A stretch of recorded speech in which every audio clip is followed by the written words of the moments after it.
I was sitting the other day with a couple guys drinking coffee and shooting the breeze when one of the guys asked one of those hypothetical questions people ask to see what you might say. His question was, if you could change one thing about yourself, what would you change? I, of course, did not get to answer first, and the answers before me were like, I would give more time to spend with my family. I would spend more time to serve, and things like that. Then my turn comes along, and I get all smart alecky and said, I wouldn't change a thing, because I'm perfect. At least in God's sight, that is. To which I got a few funny looks and at least one, oh, come on now, John. Now, I know I'm not perfect, and there are a lot of things I would change. A better diet, more exercise, lots more vacations. But I'll be honest, as much as those questions are cool to ponder, I wonder, if you knew the question was not so hypothetical, but knew you could get it, what would your response be? It's funny to hear people answer questions like, if you had one wish, what would you wish for? I think when the question is hypothetical, the answers may not be what the answers might be in the case if it was for real. Think about it. Do you really think the beauty pageant contestant is wanting world peace if she knew in the moment she could just wish for the crown and become the queen? The question, if you could have just one wish, what would you wish for? It seems easy, but wouldn't it say so much about you with your answer? You say things like, oh, I want to be rich, healthy, be able to do certain things, and you're deemed selfish. But what if your intent with those things was to have it so you could help outwardly? So I would like to read a story from the Bible, and it's in 1 Kings 3 through 14. So if you got your Bibles or your phones, you can check it out. Solomon showed his love for the Lord by walking according to the instructions given him by his father David, except that he offered sacrifice and burned incense on the high places. The king went to Gibeon to offer sacrifice, for that was the most important high place. And Solomon offered 1,000 burnt offerings on that altar. At Gibeon, the Lord appeared to Solomon during the night in a dream. And God said, ask for whatever you want me to give you. Solomon answered, you have shown great kindness to your servant, my father David, because he was faithful to you and righteous and upright in heart. You have continued to this great kindness to him and have given him a son to sit on his throne this very day. Now, Lord my God, you have made your servant king in this place of my father David, but I am only a little child and do not know how to carry out my duties. Your servant is here among the people you have chosen, a great people too numerous to count or number. So give your servant a discerning heart to govern your people and to distinguish between right and wrong. For who is able to govern this great people of yours? The Lord was pleased that Solomon had asked for this. So God said to him, since you have asked for this and not for long life or health for yourself, nor have you asked for death of your enemies, but for discernment in administering justice, I will do you what you have asked. I will give you a wise and discerning heart, so that there will never have been anyone like you, nor will there ever be. Moreover, I will give you what you have asked for, both wealth and honor, so that in your lifetime you will have no equal among kings. And if you walk in obedience to me and keep my decrees and commands as David your father did, I will also give you long life. Okay, this is not a genie in the bottle or a wish upon a star thing here. God tells Solomon basically, ask it and you shall receive it. Whatever it is you ask for. But guys, did you catch the conversation that happens within the dream? Dude, I don't know about you, but in my dream, I might be able to say something like, flame on! And become the Human Torch or something. But Solomon, who we see followed God and was living for him, but let me give you some facts here. Most Bible scholars put Solomon around the age of 15 when this dream happens. What are you all dreaming about these days? The car you want? College you may go to be an astronaut? To have a donut for breakfast? How many of you are dreaming about having great discernment and wisdom?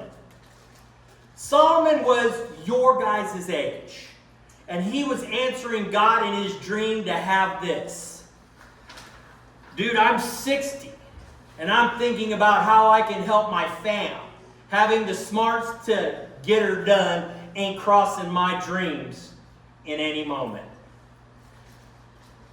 What a very mature thing by Solomon. And when I say that, I mean spiritually mature.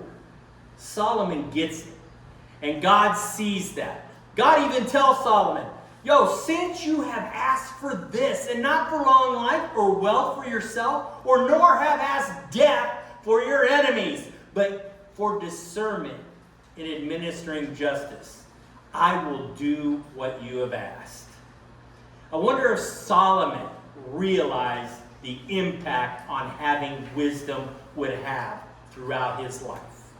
Impacting others, growing the nation of Israel, building the temple and the kingdom, as well as the things wisdom would do for him, like becoming very rich, and how his kingship would be received. When Solomon becomes king, we see the decisions he is making regarding the temple and his kingdom, but I think we see a cool look at his wisdom when two women start fighting in 1 Kings 3:16 through 28. Just a few lines below. So let's look.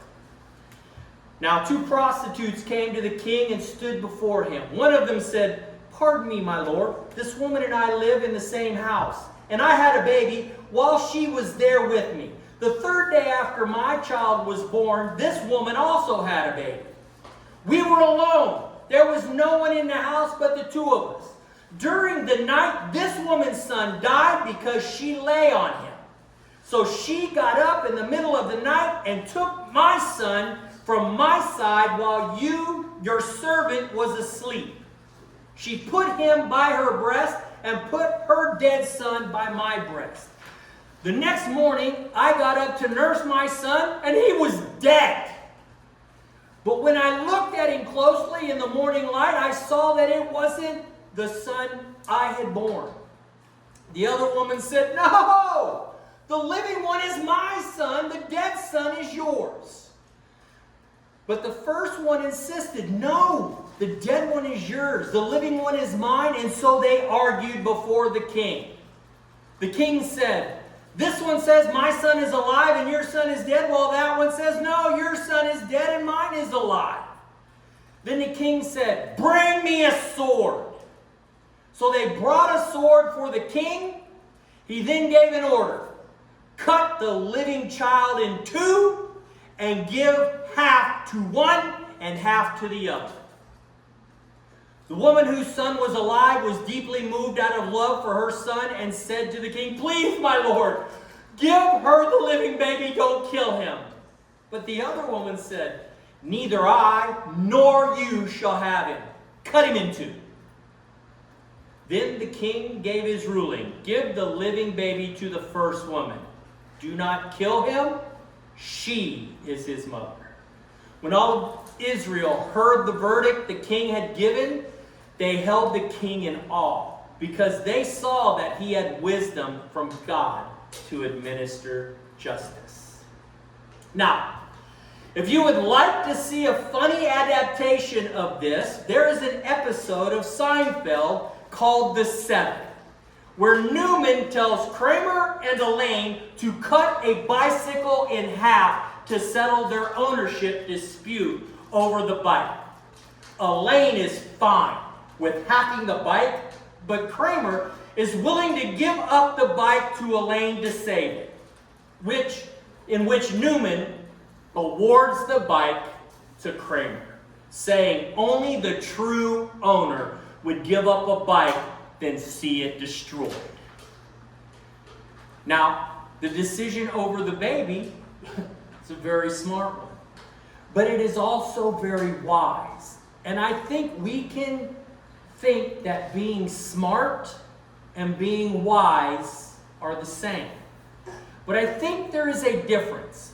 Smart is gaining knowledge of things. Wisdom is being able to put the knowledge into application. Let me explain the difference. In school, most people learn to drive in a two-step method. They learn the rules of the road and how to get the car from point A to point B by reading the driver's manual before you even get into the car. You have procured the knowledge of how to drive, but when you first step into the car, you really haven't the faintest clue how to actually do it properly. Once the driving instructor takes you driving for a while, you gain the wisdom to how to drive. Discernment is making the proper choice to what needs to be done. If you pull into a parking lot and a building is coming up fast, do you step on the gas or the brakes?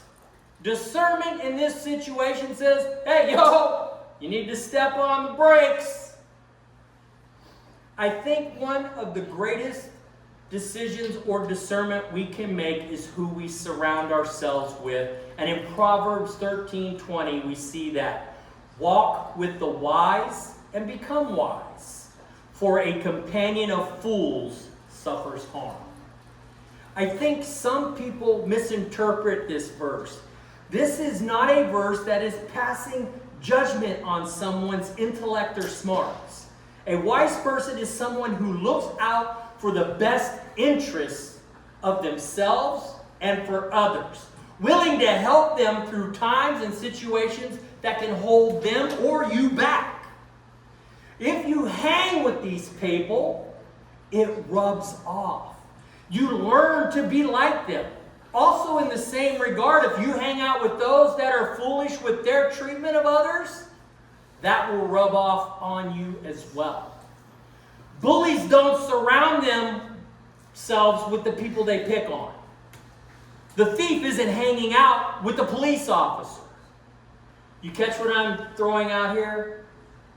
In Psalms 1 through 3, we see, blessed is the one who does not walk in the step with the wicked, or stand in the way that sinners take, or sit in the company of mockers, but whose delight is in the law of the Lord, and who meditates on his law day and night. That person is like a tree planted by streams of water, which yield its fruit in season, and whose leaf does not wither. Whatever they do prospers. Ever come across that person? Man, he, she just seems way too good to be true. But there is only one way to find out. Get to know them. Be around them. The verse we read said that if they are really that good, you will see and reap the benefits of it. If they seem phony, maybe you're the one they need to learn from. I hope this lesson really gets you thinking on the hypothetical question. No, not if you could have any superpower, what would it be? Although having Spider-Man skills would be really radical. No, I'm thinking about this question. If God could give you anything, what would you ask for?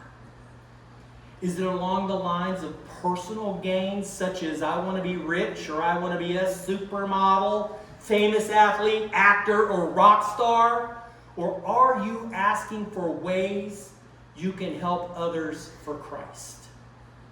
Over the years, doing this lesson many times, not this exact one, but a wisdom one, Solomon, I've thought about this question. And over time, I have gotten to know my own talents and where I think God uses me the best. And now, and for about the last 10 to 15 years, my answer has always been the same. If God could give me anything, what would I ask for? Just one more. Just one more person to talk to about Jesus. I feel that no matter if that one person comes to know Christ or not, they got to hear his gospel. And when they walk away, I will get one more. What can God give you? Maybe you should ask.